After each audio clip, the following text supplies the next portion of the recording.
अब हम तस्करा करेंगे खुदा का तसव्वुर इस्लाम में। अगर आप कोई भी मुसलमान से पूछेंगे कि इस्लाम में खुदा का तसव्वुर क्या है, सबसे बेहतरीन जवाब जो कोई भी मुस्लिम दे सकेंगे आपको खुदा के तसव्वुर के बारे में, वो है सूरह इखलास, सूरा नंबर 112 आयत नंबर 1 से 4, जिसमें लिखा है कुल हुवल्लाहु अहद, कहो कि अल्लाह एक है, अल्लाहुस समद, अल्लाह जो बेनियाज है, लम यलिद वलम युलद, वो न किसी को जनता है न किसी से जना है, वलम यकुल लहु कुफुवन अहद, उसके जैसा कोई नहीं है। ये सूरह इखलास 4 आयतों की डेफिनेशन है। खुदा के बारे में तसव्वुर है सूरह इखलास में 4 आयतों में। अगर कोई भी इंसान ये कहता है कि ये शख्स खुदा है, अगर वो शख्स इन 4 आयतों में सफलता हासिल करता है, हम मुसलमानों को कोई प्रॉब्लम नहीं, कोई गिला शिकवा नहीं उस शख्स को मानने के लिए कि वो खुदा है। सबसे पहली आयत कुल हुवल्लाहु अहद, कहो कि अल्लाह एक है, अल्लाहुस समद, अल्लाह जो बेनियाज है, लम यलिद वलम युलद, ना वो किसी को जनता है ना किसी से जना है, वलम यकुल लहु कुफुवन अहद, उसके जैसा कोई नहीं है। ये 4 आयतों का डेफिनेशन, ये 4 आयतों का खुलासा खुदा के बारे में, अल्लाह सुब्हानहू व तआला के बारे में, मैं इसे कहता हूँ द टचस्टोन ऑफ थियोलॉजी। थियो means God, logy means study. थियो मतलब खुदा, लॉजी मतलब पढ़ाई, खुदा के बारे में पढ़ाई, खुदा के बारे में जानकारी रखने को कहते हैं थियोलॉजी। और थियोलॉजी में सूरह इखलास को मैं कहता हूँ द लिटमस टेस्ट, खुदा को जानने का तलिस्मा। सूरह इखलास कुरान मजीद में 112वीं सूरा है, मैं इसे कहता हूँ खुदा को पहचानने का तलिस्मा, litmus test to identify God. मैं कहता हूँ touchstone of theology. Touchstone, touchstone के मानी हैं, आप जानते हैं, पत्थर। अगर आप सोना खरीदना चाहते हैं या सोना बेचना चाहते हैं, आप जाते हैं जोहरी के पास और जोहरी परखता है, जांचता है ये सोना कितना खरा है।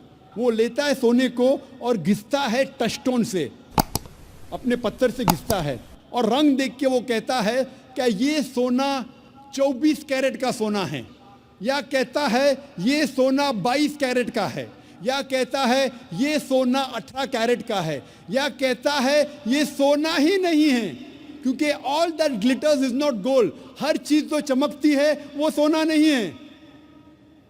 वो सोने को लेके घसता है टचस्टोन से, और ये भी कह सकता है कि सोना नहीं है, क्योंकि हर चीज जो चमकती है वो सोना नहीं है। तो सूरह इखलास मेरे मुताबिक is the touchstone of theology, खुदा को जानने का तलिस्मा। कोई भी शख्स, कोई भी इंसान अगर कहता है कि ये शख्स खुदा है, आप इस सूरह इखलास के मुताबिक उसकी जांच करो। अगर सफलता पाता है इन 4 आयतों में, हमें कोई गिला नहीं मानने के लिए कि वो खुदा है। मिसाल के तौर पे कुछ इंसान मानते हैं कि भगवान रजनीश खुदा है। क्वेश्चन आंसर के वक्त, सवाल जवाब के वक्त एक हिंदू भाई मुझसे कहा कि हम हिंदू नहीं मानते कि भगवान रजनीश खुदा है। मैंने कभी भी नहीं कहा कि हिंदू मानते हैं कि भगवान रजनीश खुदा है। मैंने कहा कुछ इंसान मानते हैं और समझते हैं कि भगवान रजनीश खुदा है। मैंने हिंदू मज़हब की किताबों का मुताला किया है, कई भी हिंदू मज़हब की किताब में नहीं लिखा है कि भगवान रजनीश खुदा है, लेकिन फिर भी कई इंसान मानते हैं कि भगवान रजनीश खुदा है।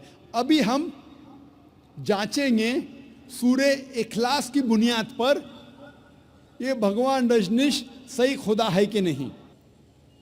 सबसे पहला इम्तिहान, कुल हुवल्लाहु अहद, कहो कि अल्लाह एक है। क्या रजनीश एक था? हम जानते हैं कि कई इंसानों ने कहा कि मैं भगवान हूं, मैं ईश्वर हूं, और खुसूसन इस हमारे देश में, हिंदुस्तान में हजारों इंसानों ने कहा है कि मैं भगवान हूं। रजनीश एक वाहिद इंसान नहीं है जिसने कहा कि मैं भगवान हूं। फिर भी एक रजनीश भक्त कहेगा कि रजनीश यूनिक है, इलायदा है।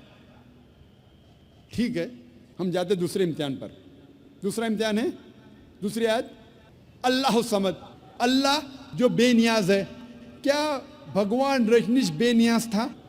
हम जब भगवान रजनीश की आत्मा कथा पढ़ते हैं, उसमें लिखा है कि भगवान रजनीश को अस्थमा की बीमारी थी, भगवान रजनीश को डायबिटीज मलाइटिस था, उसको रीढ़ की हड्डी की बीमारी थी। आप सोच सकते खुदा को अस्थमा था, डायबिटीज मलाइटिस थी, रीढ़ की हड्डी की बीमारी थी। तीसरा इम्तिहान, तीसरी आयत, लम यलिद वलम युलद, ना वो किसी को जनता है ना किसी से जना है, ना वो किसी का वालिद है ना उसका कोई बेटा है। हम जानते हैं कि रजनीश मध्य प्रदेश के एक गांव में पैदा हुआ, उसके वालिद भी थे, वालदा भी थी। 1981 में रजनीश जाता है यूएसए, अमेरिका, और वहां हजारों अमेरिकनों को बेवकूफ बनाता है, और एक स्टेट में जिसका नाम था ओरेगॉन, वो अपना एक गांव कायम करता है जिसे कहा जाता था रजनीशपुरम। बाद में अमेरिकन गवर्नमेंट रजनीश को गिरफ्तार करती है और डालती है जेल में, और रजनीश कहता है कि अमेरिकन गवर्नमेंट ने मुझे स्लो पॉइजन दिया। स्लो पॉइजन, आप सोच सकते हैं खुदा को कोई स्लो पॉइजन कर रहा है, खुदा को कोई धीरे धीरे जहर दे रहा है। और 1985 में, 1985 में अमेरिकन गवर्नमेंट रजनीश को यूएसए के बाहर निकालती है, और फिर से रजनीश आ जाता है हिंदुस्तान में, और जाता है फिर से पूना में अपने सेंटर में, जिसका नाम था रजनीश नियो संन्यास, और बाद में उसका नाम बदला जाता है ओशो कम्यून।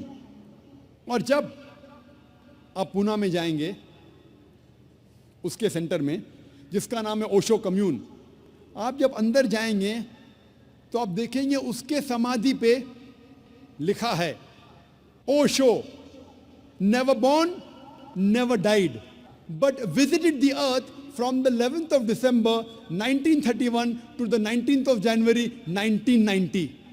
भगवान रजनीश, ओशो, ना कभी पैदा हुआ ना कभी मरा, लेकिन वो इस दुनिया की सैर करने के लिए आया, इस धरती पे वो सैर करने के लिए आया 11 दिसंबर 1931 से लेके 19 जनवरी 1990 तक।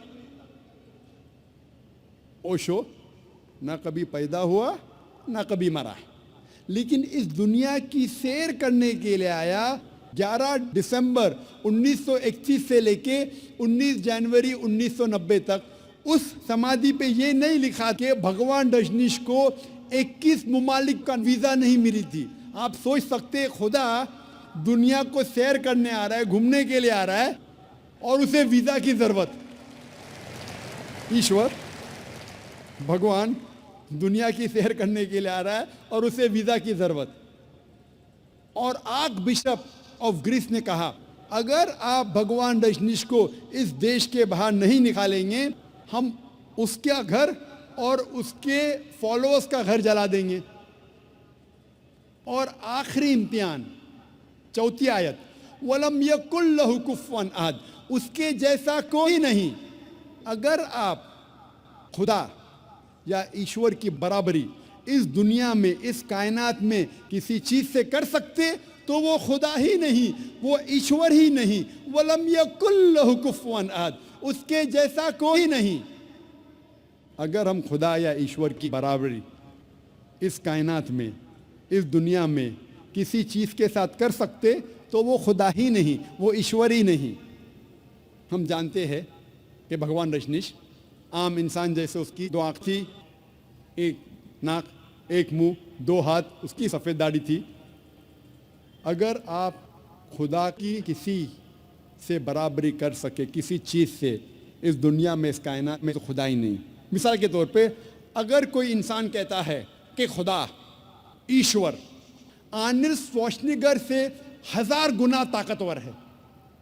आर्नल्ड श्वार्ज़नेगर को आप जानते हैं कि नहीं, जिसको टाइटल मिला था मिस्टर वर्ल्ड, दुनिया में सबसे ताकतवर इंसान, मिस्टर यूनिवर्स, कायनात में सबसे ताकतवर इंसान, आप जानते हैं कि नहीं, आर्नल्ड श्वार्ज़नेगर। अगर कोई इंसान कहता है कि खुदा, ईश्वर आर्नल्ड श्वार्ज़नेगर से 1000 गुना ज़्यादा ताकतवर है, अगर आप खुदा की बराबरी किसी से भी कर सके, किसी भी चीज़ से कर सके इस दुनिया में, इस कायनात में, चाहे आर्नल्ड श्वार्ज़नेगर हो, चाहे दारा सिंह हो, चाहे किंग कॉन्ग हो, चाहे 1000 गुना हो या 1,00,000 गुना हो, अगर आप खुदा या ईश्वर की बराबरी किसी चीज़ इस कायनात या दुनिया में कर सके तो वो खुदा ही नहीं। वलम यकुल लहू कुफुवन अहद, उसके जैसा कोई नहीं है। ये था मुख्तसरन खुदा का तसव्वुर इस्लाम में। और मैं कहना चाहता हूँ कि जितने सामान्य लोग हैं, मेरे बुजुर्गों, मेरे अजीज़ भाइयों और बहनों, चाहे आप मुसलमान या गैर मुसलमान हो, आप जिस ईश्वर, जिस खुदा की इबादत करते हैं, उस खुदा, उस ईश्वर को इन 4 आयतों से उस ईश्वर को जांचो। अगर ये चारों आयतों, ये चारों इम्तिहान पे उतरता है, आप जिस ईश्वर की इबादत करते हैं, आप जिस खुदा की इबादत करते हैं, तो वो सही खुदा है, वरना वो गलत खुदा है। ये 4 आयतों के मुताबिक आप जिस ईश्वर, आप जिस खुदा की इबादत करते हैं, मेरा आपसे कहना है, मेरे सारे सामाइन से, मेरे बुजुर्गों से, मेरे भाइयों और बहनों से, आप जिस ईश्वर, आप जिस खुदा की इबादत करते हैं, उसको जांचो इन 4 आयतों के मुताबिक। अगर वो सफलता पाता है तो वो सही खुदा है, वरना गलत।